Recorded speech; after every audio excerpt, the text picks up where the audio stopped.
Hello. Hello, can you hear me okay? Yeah, perfect. For some reason, my computer does not want my microphone to work the first two times I test it, and then I say doesn't work, and then I test it again, and then it works every Oh time man, I join Zoom. the struggles. It truly. Usually people have waited until like 12 o'clock to let people in from the waiting room, but you're welcome to do whatever you want. Okay. Yeah, I don't mind letting people in early, so.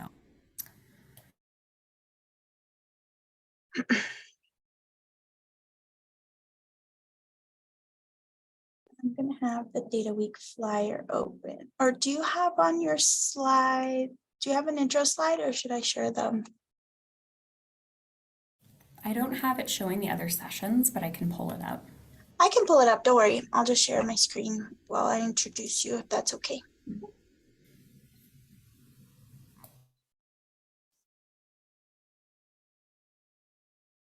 Can you see the CU Data Week flyer? Cool. Yes. Love it.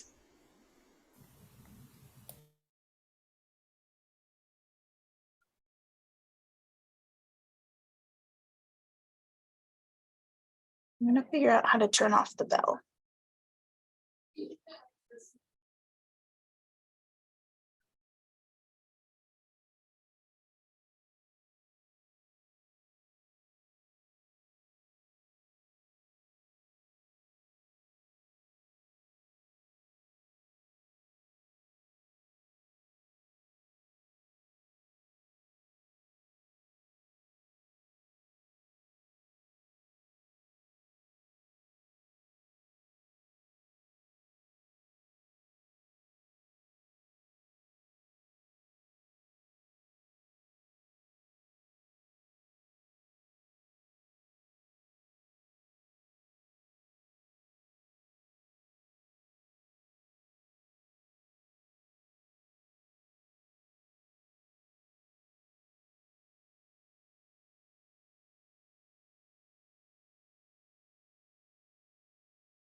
I just disabled the waiting room. Hopefully that didn't break anything. Oh yeah, people can just join now. Love it. Yeah, great.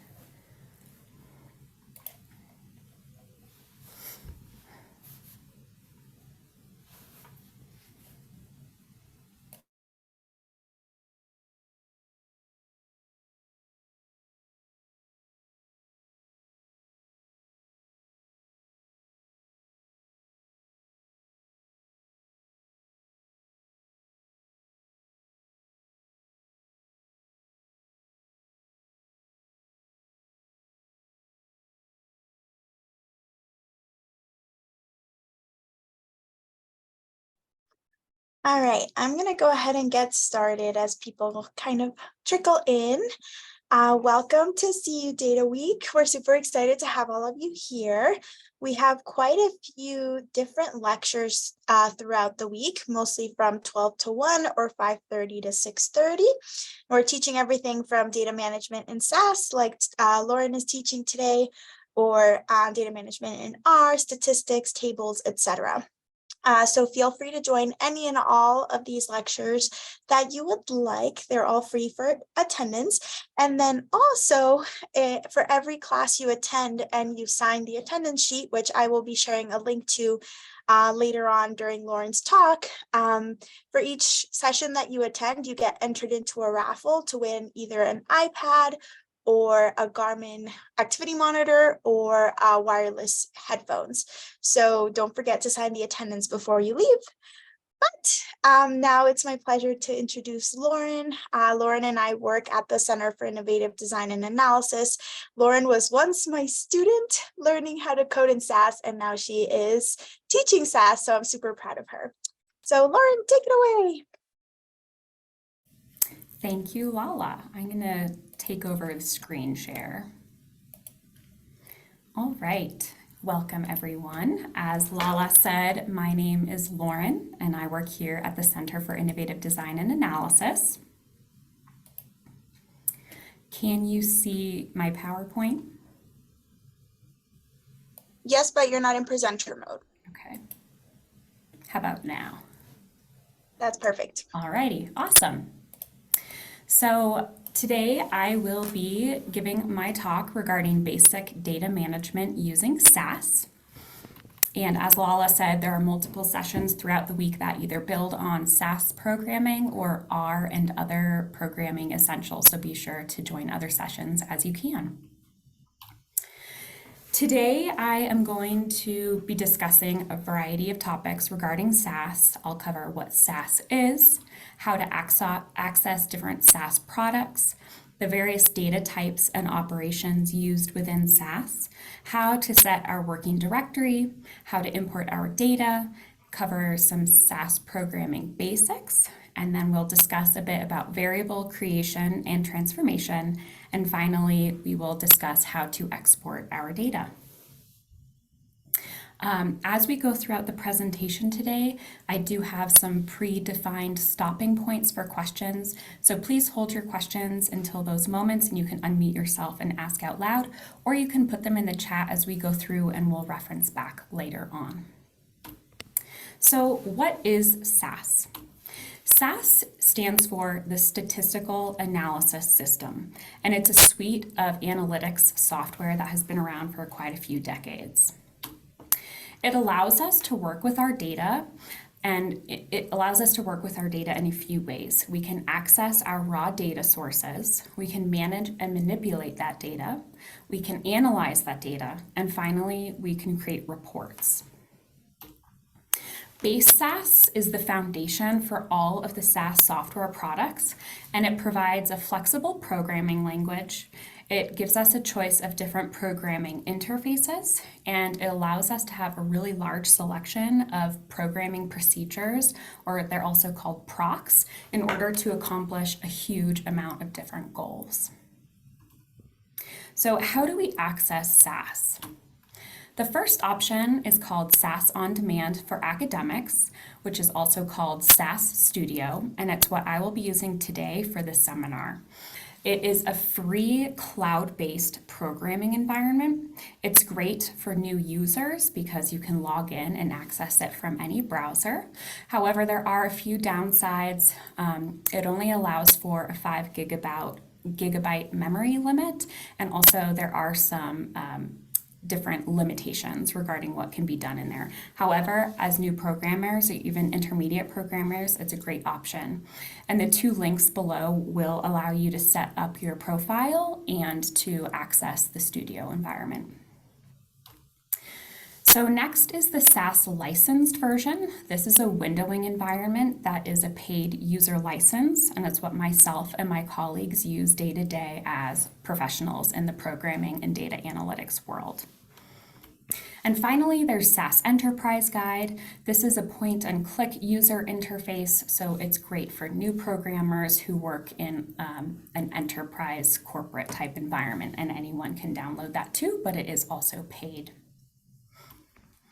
So once we are working within SAS, I wanted to cover how we will think about our various data types so that we have a common understanding as we proceed today.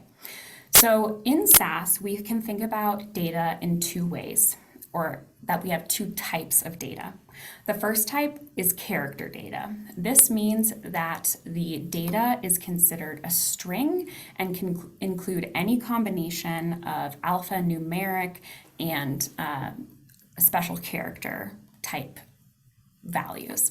So examples of this might include a patient's name, a medication name. It could even include a medication dose if it includes mg for milligrams, or smoking status, for example, if it is dichotomized as yes and no as an alphabetic character type. The second type of data is numeric. So these are going to be values that only include numbers, negative signs, and decimal places. So these types of data or variables might be a lab value without the unit involved, could be a patient's age, and it could be a date. Obviously, these are not extensive lists of the types of data or variables that exemplify these types of data, but they're just a few examples. I did want to mention that dates are a very special type of numeric data, and we will not be diving into those today. I could probably give a 4-hour seminar about how to deal with date values. So I just want to mention that the SAS website, which I'll reference later, has a huge amount of resources for managing dates. So then when we look at our data collectively, you might think of an Excel file or another type of data table. And so in SAS, we think of those as data sets. So that's what I will be referencing from here on out. And then a data set is made up of rows, which in SAS we call observations, and columns, which we will be calling variables. So we'll just think about that as we go forward. I have a table here of some operations in SAS. This is not an extensive or a fully inclusive list, but I wanted to include it here so you can reference it as you go forward in your programming journey, and we will use some of these today. So for example, in SAS, if we're using an addition sign, a minus sign, can think of those as you would traditionally in arithmetic. So a plus sign means add, a minus sign means subtract. We also have some logical type operators like equal to, not equal to, etc. And those are important as we think about how we're going to be managing and manipulating our variables.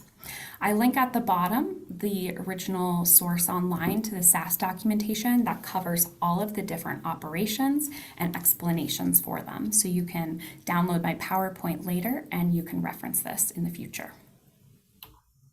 So at this point, I'd like to dive over into SAS Studio and show you how we can initially access SAS Studio. So this is the main login page for SAS Studio. And let me move my controls out of the way.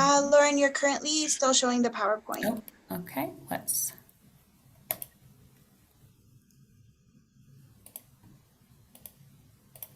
There we go. Can you see SAS Studio now? Perfect. Alrighty, so welcome.oda.sas.com is the main URL for how you will access SAS Studio. So I have logged into my profile. If it's your first time, you'll have to set up a new profile, but once you do, you can code with SAS. So I'm going to come down here and press launch. So now it's going to launch my programming interface.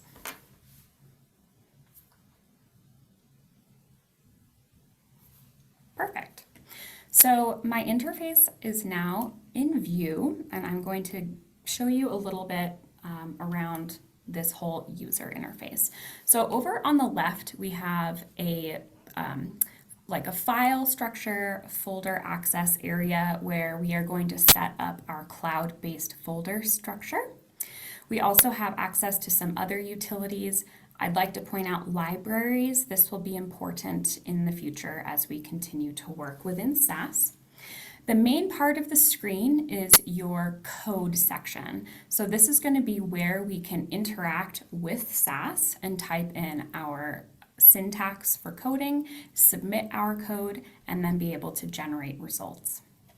We also have a tab for log, and this is where when we submit our code, we will get messages from SAS regarding if our code was successful, if there were any errors or warnings regarding what happened to our data as we processed it.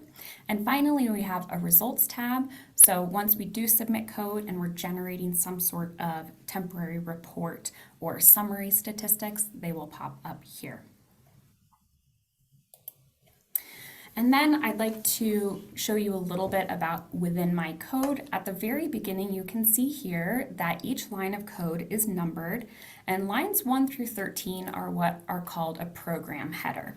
And there is no rule about what needs to be in your program header, but I would suggest that at bare minimum, you have a title for what your program is, that an author, so that you are showing that I am the one who created this program, the date that you created it, and potentially the date that you last revised the program, and then possibly a program purpose, so that if in a few months you come back to this program and you look at it, you know what you were trying to accomplish in your code.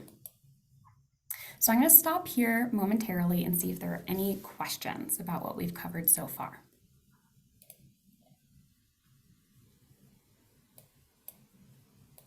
I do see a question in the chat asking about if the slides will be available after the seminar, and I will share the link to this folder right now in the chat so that if you do want to access the files, you can download them. All right, we will continue on. Okay, so we're going to cover setting our working directory, which is like creating a folder structure within the cloud environment.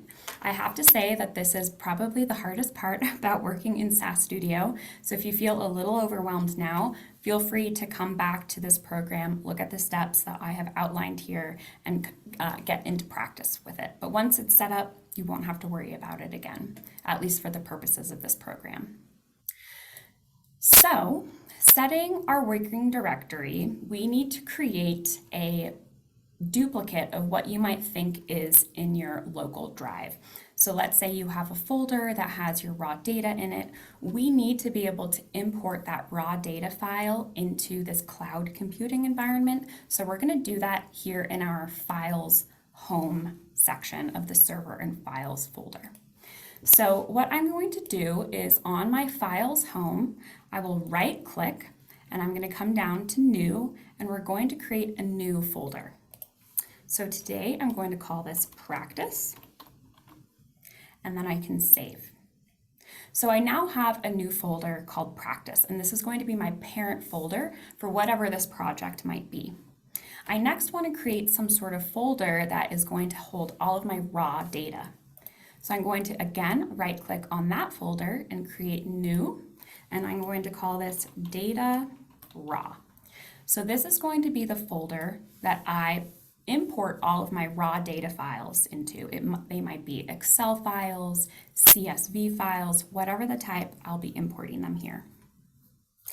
I also want to create a folder where I can store all of my cleaned data. If I need to share it with a colleague, for example, or send it back to a collaborator so that they can double check what I've done, I want to have a separate folder away from what my raw files are.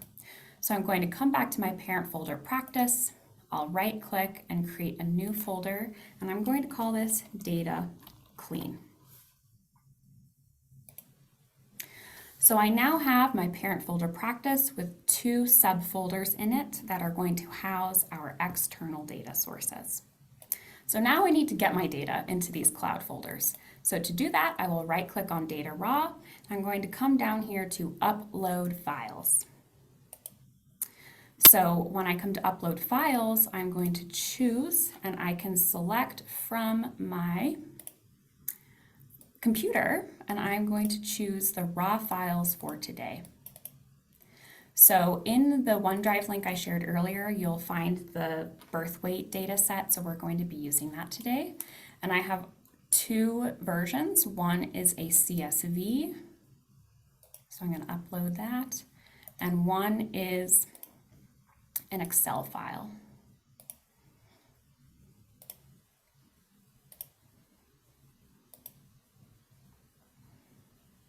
Alrighty, So let's confirm that we still have our 3 folders, and then within our data raw, you can see that we have a birth weight dataset.csv, so that's a comma separated type file, and we also have an Excel file,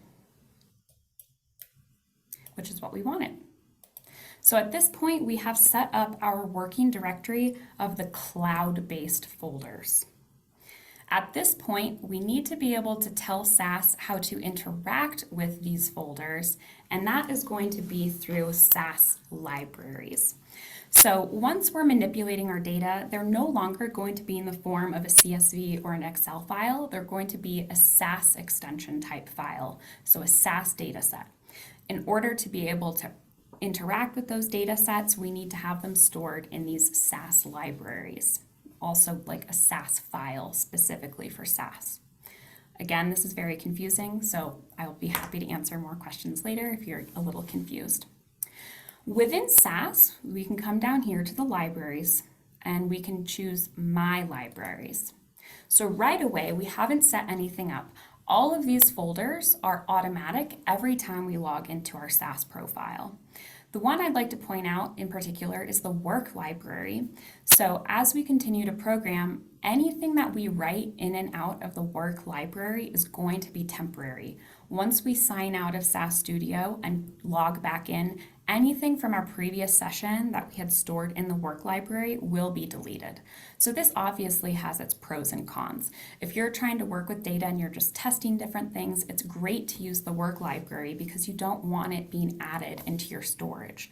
However, if it is a data set that you want to have saved, you have to remember to write it to a different SAS library that will be permanent. So I'm going to show you how to set up those permanent libraries. So when we're thinking about libraries, first we need to tell SAS what is my library. And these are user defined. You are setting them up and you decide what is going to be in these libraries. Once we call a library at the beginning of the session, it will remain there until we decide to either close that library or close out of our SAS session. In order to interact with the library, we are going to create a 2-level SAS name. And this SAS name is going to be this library reference that we are creating. So a libref is basically like a nickname for what your library is. And then the second level, which comes after a period, is your dataset name. And you can create a dataset name that makes sense to you and makes sense based on your data. So examples of these 2-level names include, for example, the temporary folder is the work folder. It's going to be work.trial. So here my data set is called trial and I'm writing it into my work library. Today you'll notice that we're going to be working with the data raw library. So I'm going to be creating a libref that references my folder that I already set up. And then again, my data set could be called trial. Another fun library that we automatically have access to is the SAS help library. Within SAS help, there are a bunch of open source data sets that you can use to practice all of your programming techniques. So one of those that's automatically available is called the class data set. So now I'm going to show you how to set up your libraries within the SAS Studio environment. For those of you who are using the windowing environment or the paid user license, I have at the very bottom of this program how to set up your lib names and your librefs below, so you can reference those later on. So first, we are going to create a user-defined library. So I need to tell SAS, where am I going to be reading and writing the raw data from and writing the new data to? So I need to get to the root of my folder. So the way that I'm going to do that is by looking at the original path route. So I'm going to be creating a path route and I'm telling the exact location as to where SAS can find this folder, the parent folder. So here I have CU Data Week because I already set up my folder structure, but we can switch it and make an example of how to get to practice. So I'm going to right click again on the practice folder and I'm going to come down to properties. So in properties, you can see that there's a location field. So I'm going to copy and paste this out of the folder properties. So I can tell SAS, I want you to let me create a route, and it's going to this location. Oops. And every SAS statement has to end with a semicolon, so I'll end my syntax there. So you can see that I'm telling SAS, I want you to let me create a route to my parent folder, and this is the location of my parent folder. So I'm going to select that entire line of code, and to submit your code in SAS Studio, you come up to this running person and select Run. So immediately it pops over to the log, and so I can see in my log that I have set up this route. I'm not seeing any errors. Errors are usually red and warnings are green and blue. I'm not seeing anything, so we look good to go. I'm also going to run my original route. Great. So I'm going to come back to my code. So I've told SAS where it can find my parent folder. But now I need to create my libraries and my librefs associated with those libraries.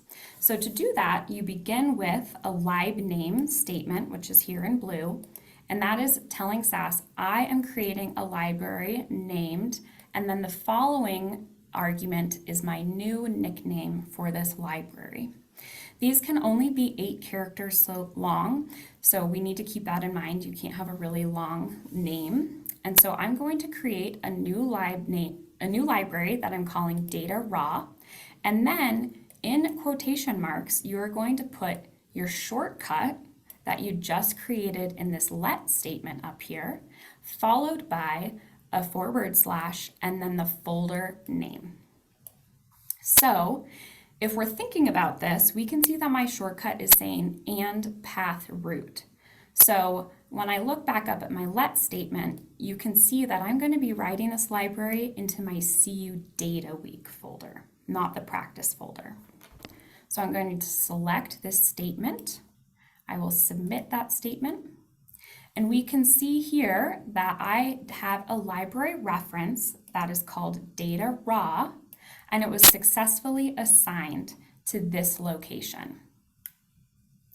Oftentimes, I will mimic my folder name to my library name just for ease of use for myself, but they don't need to be the same name. I could have called this lib1 written to data raw, and it would still function the same. So what we can do now is come down to libraries, and we can see that I now have this new library called data raw because I just told SAS I want to map a library here called data raw.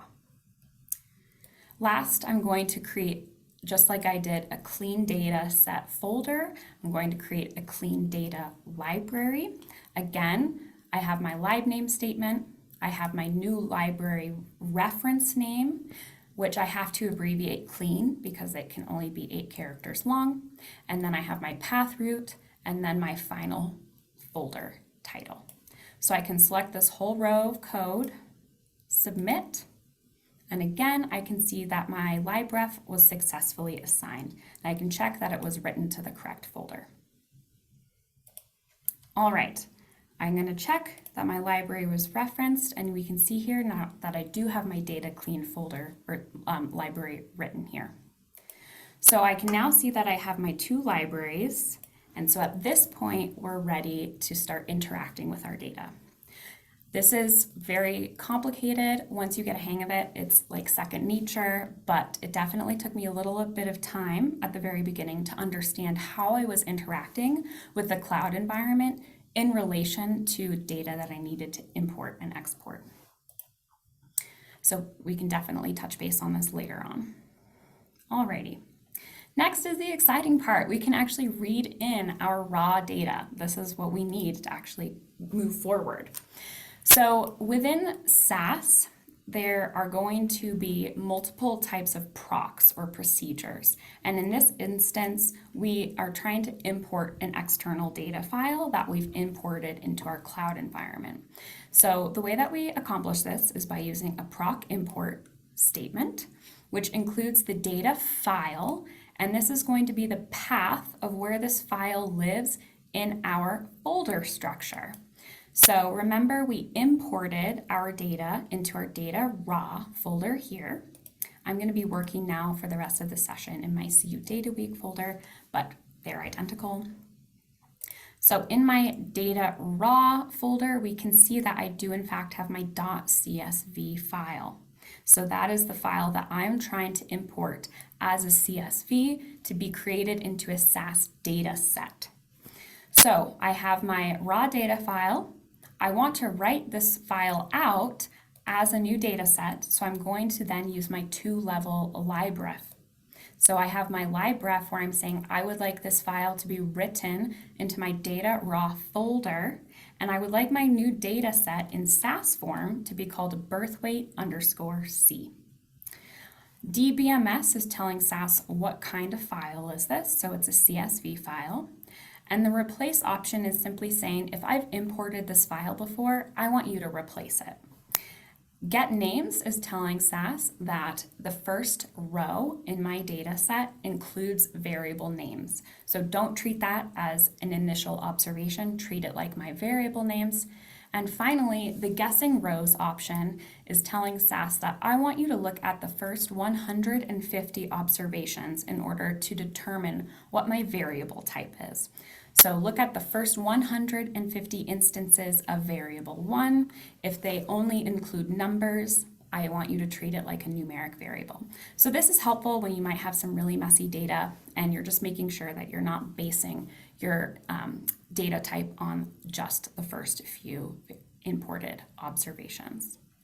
So I'm going to select this entire statement up to run. I'm going to press this running person. I'm going to go to my log. It's always best practice to check your log right away. And I can see here a bunch of notes. I have a new data set called birthweight_C in my data raw library that was successfully created with 50,000 observations and 12 variables. There's also some processing information provided. This looks great. I knew that my original raw data set had 50,000 observations and 12 variables, so I can see here that there were no errors. But let's also look at how the data is displayed just to see that everything is looking like how we'd want it to. So this output data option allows us to interact with this SAS data set version of the data. I can come over here to columns and I can select to only look at certain variables. So this is nice. It's like you're filtering your data. And then I can also click through here to look at all of my observations. It only displays 100 observations at a time, so it's 50,000 observations total. We are going to have to click through a lot. But I can see here that everything is looking like how I would expect, so I'm happy with that. I've also provided code here for reading in Excel files. I would say I commonly am getting data as CSVs. However, if you work a lot with Excel file types, then this is an example of how you would do that. You can see that the syntax is very similar to how we were importing a CSV, except you have a different file type, so this portion will be different. And also, we don't need the guessing rows option. So, at this point, I have told SAS I want my data set to be in this data raw folder or library. So if I come down to my library and look in the data raw library, I see it here.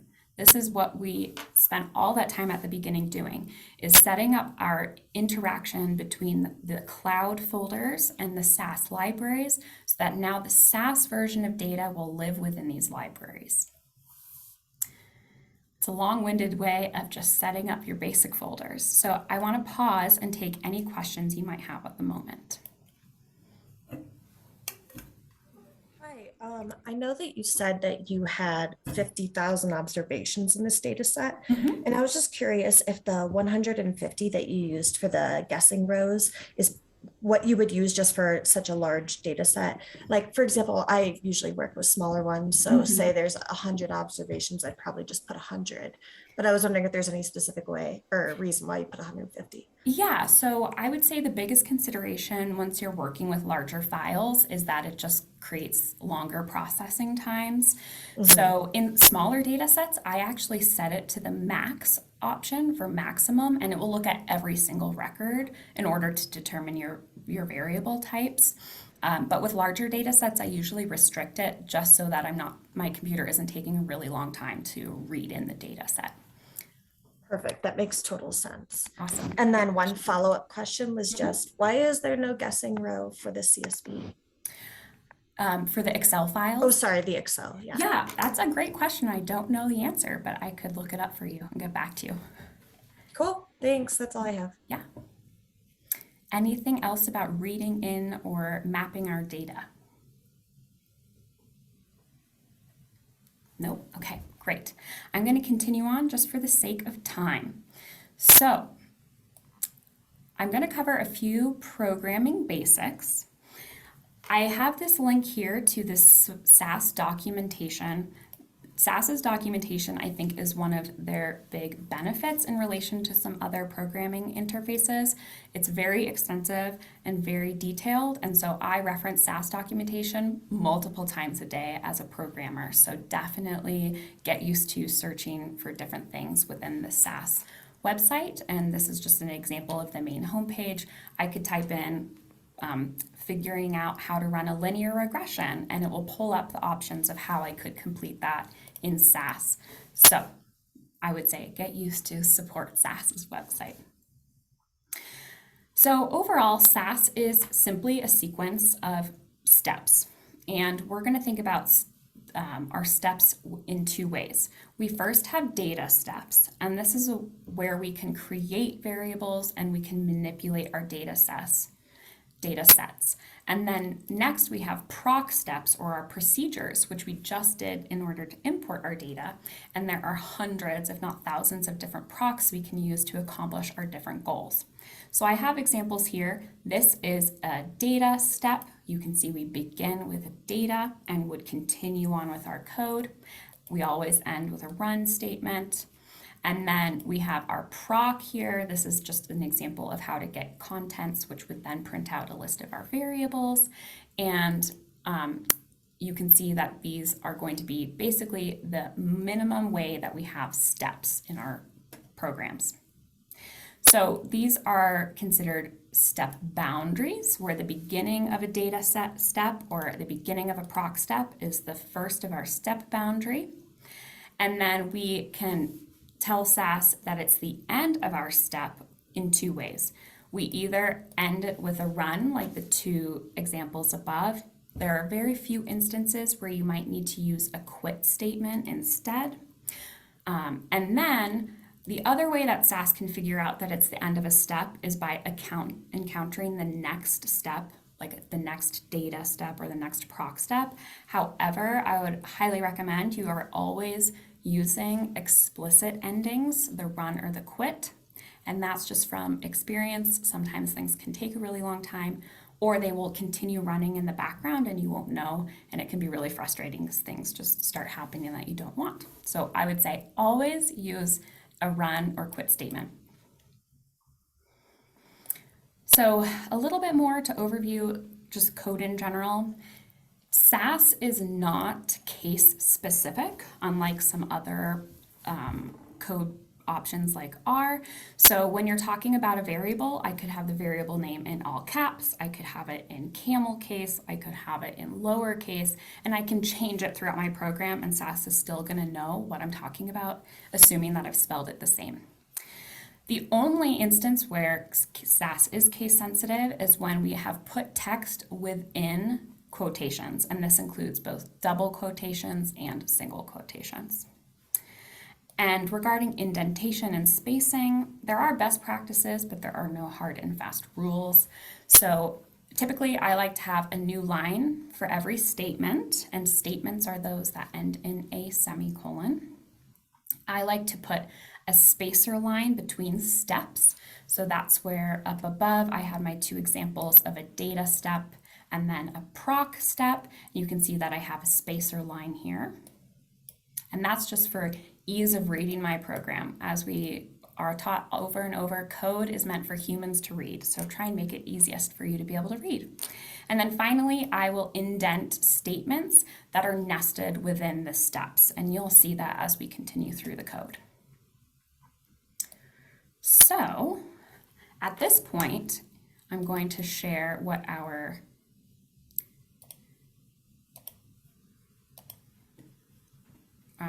prompt is for today. Let me move this. Okay. Lala, can you see my example data PowerPoint slide? Yes. Okay, perfect.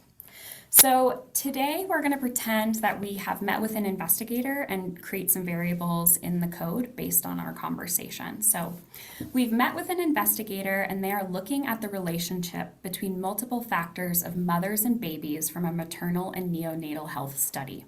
In order for us to answer the research question and hypotheses, we need to clean and manipulate their raw data. So we have received a data dictionary, and that is what is here in the variables section. So we can understand that we're going to have variables like ID, weight, race, marital status. So we know what variables are in our data. And I just want to touch on one important topic regarding data management. So we never want to make changes to the raw version of the data. So this might be the CSV file or the Excel file that you're getting from a collaborator or that you have collected data on your own with. We want to keep that in the original form so that if we do have questions later on, we haven't changed what was originally in our data. And this is a rule, I would say, for good data management. Secondly, we never want to overwrite variables from our original data set. So this is a similar related topic.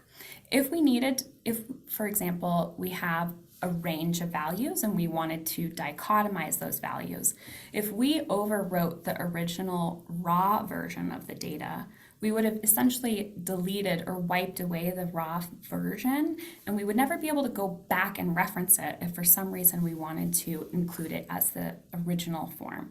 So we just always want to make sure that if you're going to be manipulating data, you're creating a new version and not overwriting anything.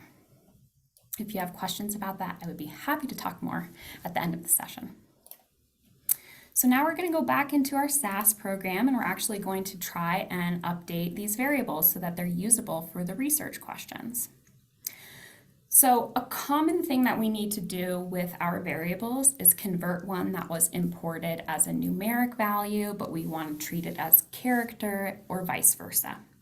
So when we're converting a character value to numeric, why would we want to do that? Well, maybe we have a value that's all numeric, but it was read in as character, and we need to conduct calculations. Calculations can only be done on numeric variables, not on character, and so we would need to convert it into numeric form before we could do these calculations. So maybe an example would be a height or weight variable.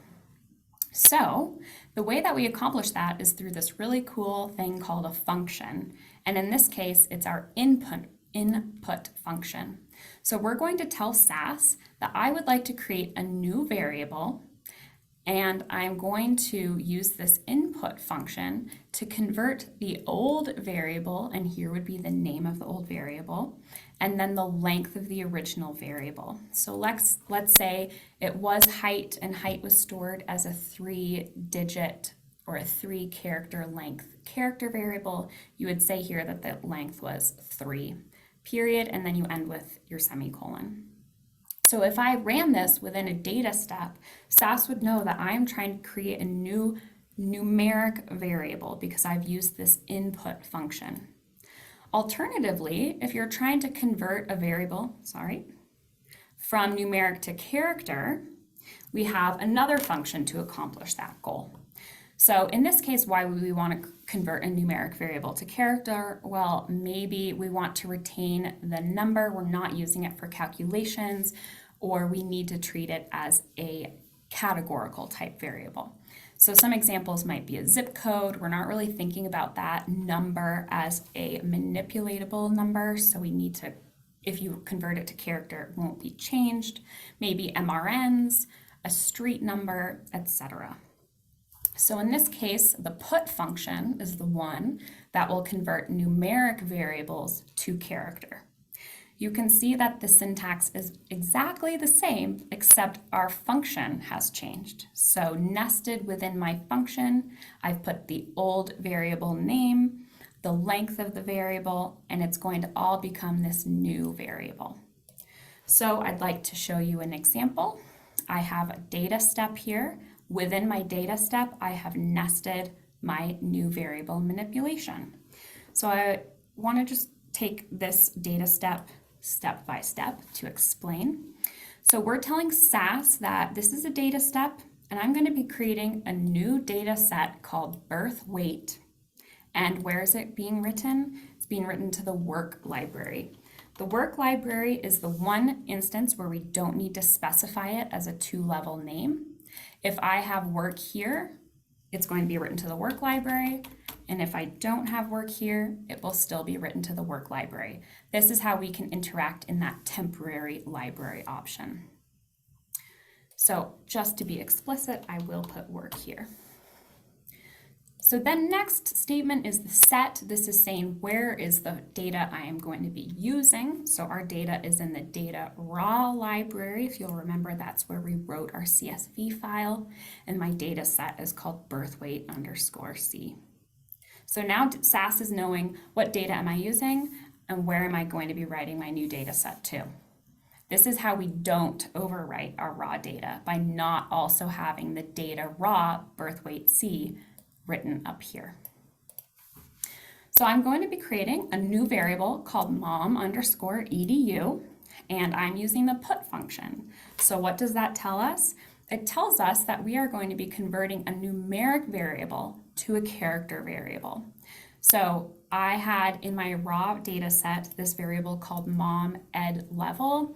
I don't want to think about these 0, 1, 2, 3s as a number. I want to think about it as a category. So I'm going to convert it to a character option to be easy going forward.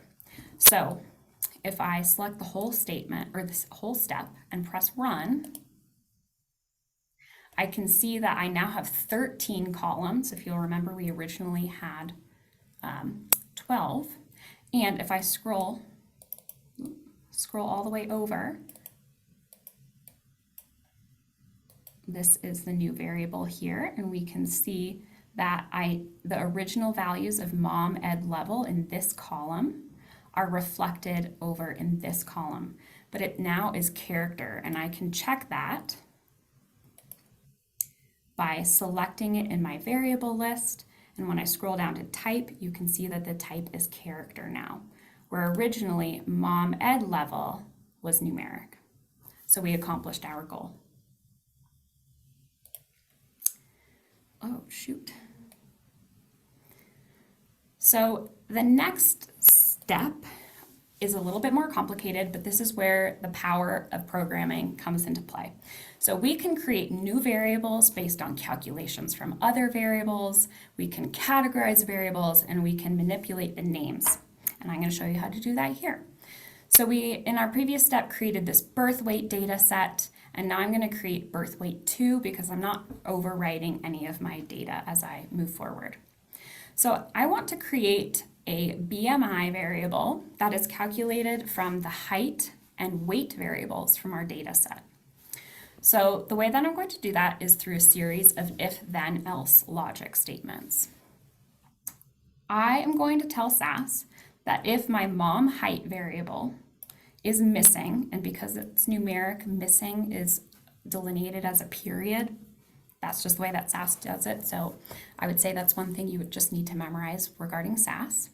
So if mom height is missing, or if my mom weight variable is missing, and that is outlined through the mom weight equals period, then I'm creating this new BMI variable, and I also want that to equal missing, because we can't calculate a new value if we only have one of the two original values. So for anybody who's missing both weight and height, they are going to have a missing BMI as well. We simply cannot infer what their BMI is. If either of those are not missing, then I am going to tell SAS, I want you to create this new variable BMI that is a calculation of mom weight divided by mom height to the power of 2, which if you refer back to the operations table in the PowerPoint, you'll see that an exponent is 2 asterisks. All of that times 703. So this is this is the BMI calculation as well that I just got off the WHO website. So we will now have created a BMI variable based on the values of 2 other variables. It's pretty cool. So the number of the BMI might be important, but let's say maybe I want to be making it table 1 down the line and I want it to be categorized based on the ranges of values. I can do that. So I'm going to create yet another variable that is based on my new BMI variable. And if you notice, we're still within our original data step. We can have multiple statements in a data step and accomplish all of our goals in one. So I want to create a new variable that's called BMI underscore cat, standing for category. So a nuance of SAS is when you're creating new variables based on others, it wants to take the value or the length, the number of characters of your previous variable and create that as your new variable. So obviously our numbers are not as long as our new categories are going to be. So we're going to specify that this new variable of category is going to be 14 characters long. This is just so when we do create our new variable, the values will not be truncated. And I chose 14 because my longest label, which is healthy weight, is 14 characters long. So again, using my if then else statements, I can create my new variable. So if my BMI value was missing, then my new BMI category variable equals missing. If they did not have a missing BMI, I can now categorize them. And the way that SAS processes this is through the beginning. So if somebody's value is missing, then their BMI category is missing and they're not going to be concerned with the rest of these else if statements. So once someone has fit a category, then SAS is going to push that observation out. And so that's important, the way that you think about how you're going to structure your if then else statements. So next I want to say that if somebody's BMI is less than 18.5, then their new BMI cat variable will equal underweight. So then if somebody had a BMI that was not missing and not under 18.5, it will come down to the next line. And we can see that if someone's BMI is equal to or greater than 18.5 and less than 25, then their BMI category can equal healthy weight. We can continue through. And the final line is an else statement. So if somebody did not fit any of these previous value ranges, then we are going to consider them in the obese range. Then lastly, I don't like the mom HT and mom WT for my variable names, so I can create this internal label. And so the way that you do that is by doing label mom weight equals, and in quotations, my new variable name. So I like mom weight and mom height better, just as clear to me. And then I wanted, here, I'm gonna remove that.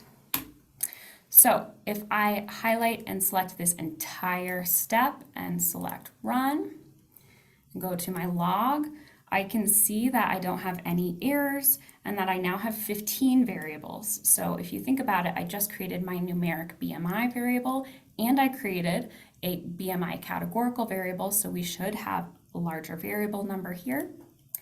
And if I scroll, I can see my 2 variables included here.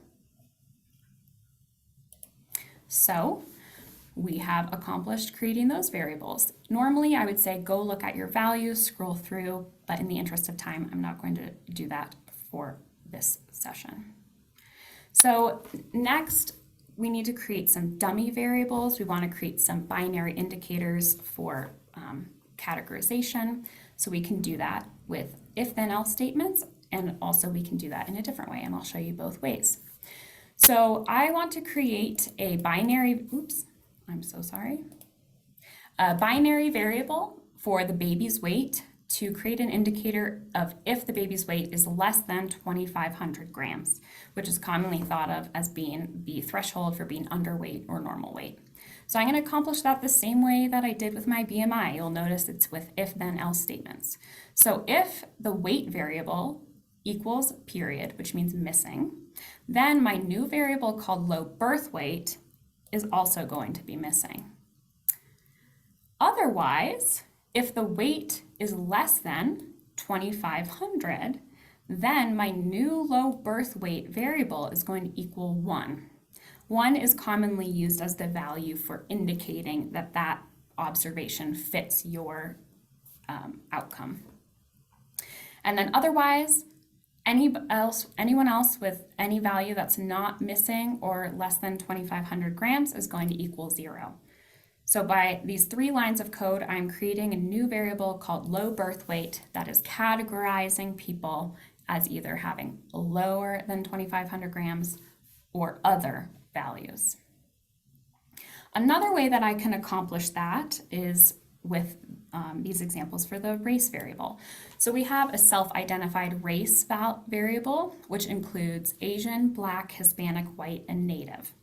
So I don't want each of those in a category. This would be a 5-level categorical variable. I want each one of those its own variable as a 0, 1 value. So the way I can accomplish that is by saying I have this new variable I'm calling Asian ind for Asian indicator, and it's going to be equal to when anytime the person's value of a race equals Asian. So that's telling SAS anytime a value of race equals Asian, my new value for Asian indicator will be 1. Anything else will be 0. So I can do this for all of the original categories of my race variable and just have 5 lines of code. I do want to note again that in this case, we're working within quotation marks.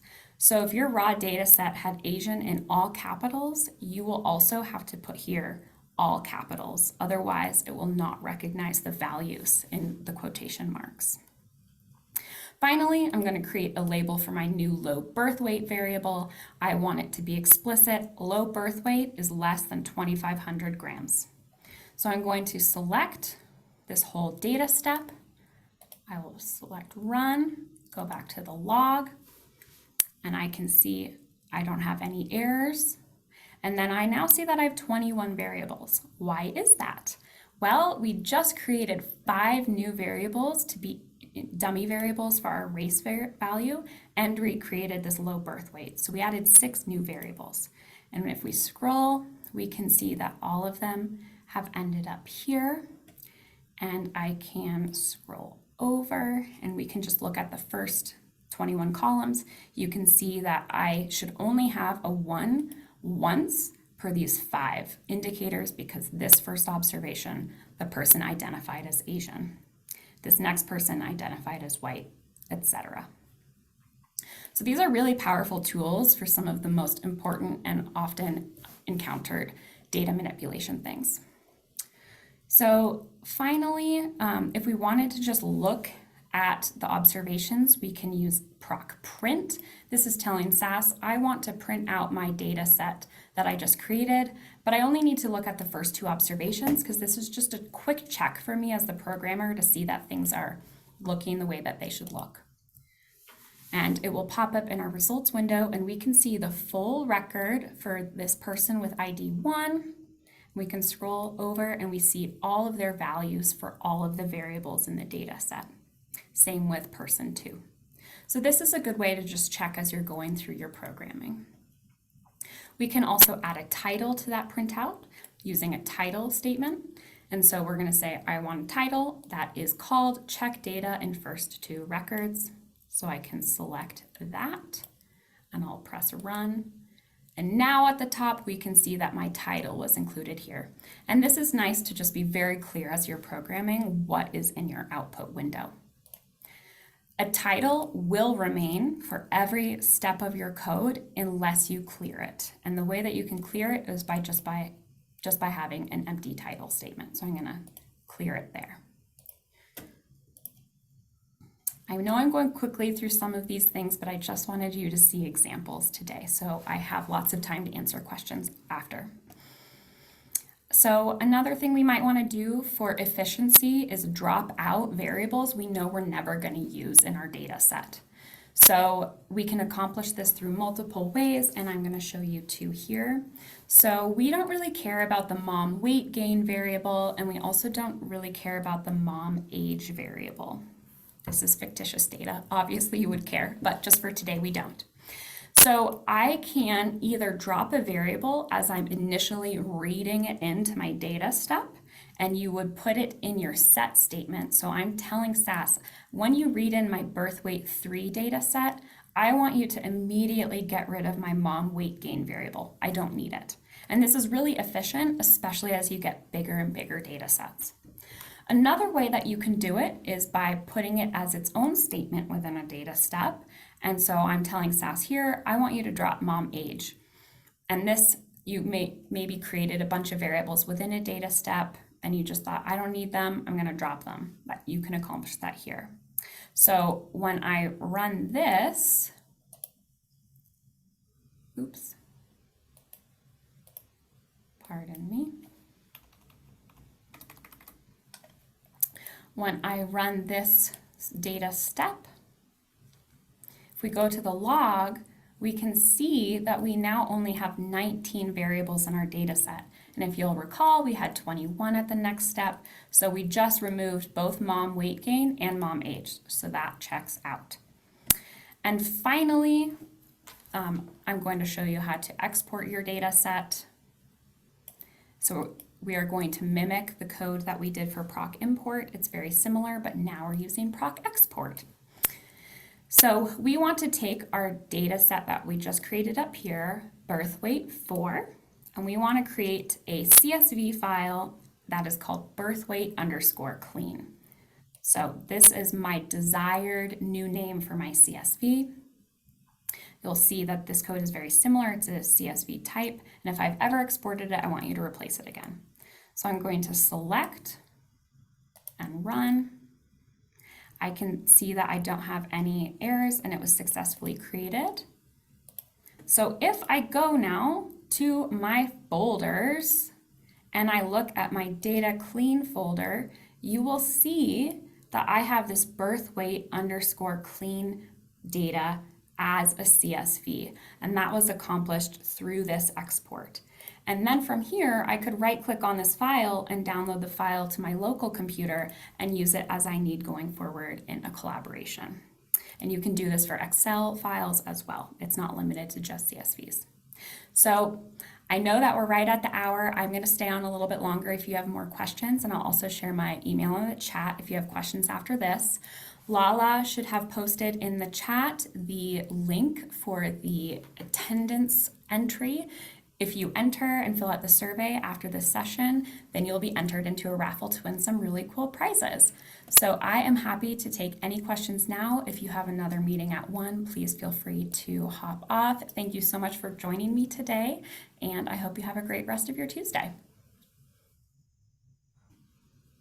Hi, I had one question. Yes. So correct me if I'm wrong, I might have misheard, but if you're converting a character variable to a numeric, you use input function. But if you're converting a numeric to or a character to numeric, you use put. Is that correct? Yes, that What? is. I was just going to wonder or say, like, is that just to specify to the program or? Yeah, so within SAS, there are hundreds of functions, and each function has very specific rules and abilities of what you can do with it. So with those two functions, the way that SAS is processing them is similar, but it was set up by SAS so that if you're using the input or put function, it's always going to be making that conversion in one direction and not the Right. opposite direction. Yeah. Makes sense. Kind of like one-tailed and two-tailed tests. The only other thing I was going to, and you might have already said this, but when you're talking about converting those variables, do they all have to be the same? They all have to be characters and they all have to be in numerics. So that's why we're converting. That's a really good point. So when you're reading in a variable, let's say it is what you think should be a numeric variable, but for some reason, one person's observation has a note in it. So there's actual alphabetical characters. SAS is going to say one of those records in your data set has letters. I'm treating every single person's lab value as a character variable. That's not what you want if you want to be treating that lab value as a numeric variable. So you have to do some data cleaning to remove that note, and then you would need to convert that entire column of variables to be a numeric variable from there. So SAS will treat all values of a variable. So basically, if you think about it as an Excel file, the entire column, all of them will be either numeric or character. So that's why you would need to convert the entire variable back and forth depending on your needs. Okay. So so that makes sense. So you just have to specify which ones are character and which ones are numeric. And you would have to do that for each column. Is that correct? Yes, if it wasn't treated the way that you thought it should be. Okay. When it was read in. Okay, I think I understand. Okay. Lauren, you have a question in the chat. Can Yes. you say briefly why one would use SAS versus R? Sure. I think both have lots of pros and cons. One good thing about SAS is they have extensive documentation and lots of rigorous R&D for developing all of the calculations involved with the different procedures available. And although it's developing over time, nothing is ever going to be removed.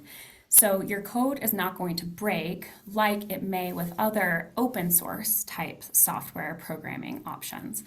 I know that some of my colleagues who work in other languages, they'll be working with a particular package and then the package gets discontinued. They go back to a program from a year ago and it won't run anymore.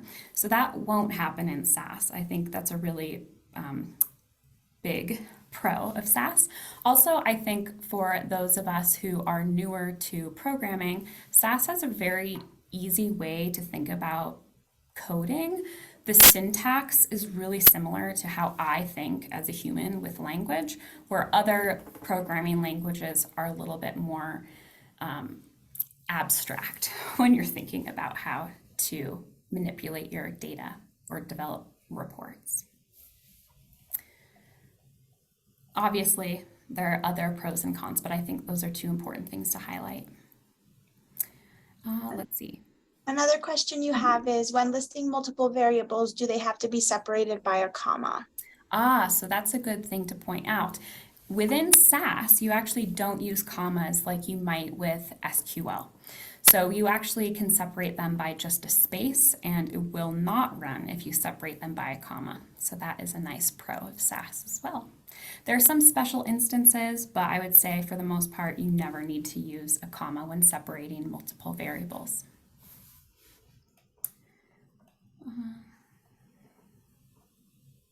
I think those were all the chat box questions. I've handled Perfect. everything else.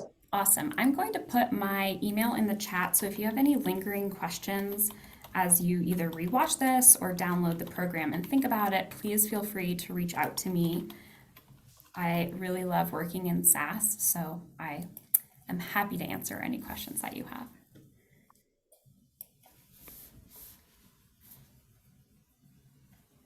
Thank you, Lauren. This was awesome. Thank you, everybody, for coming today.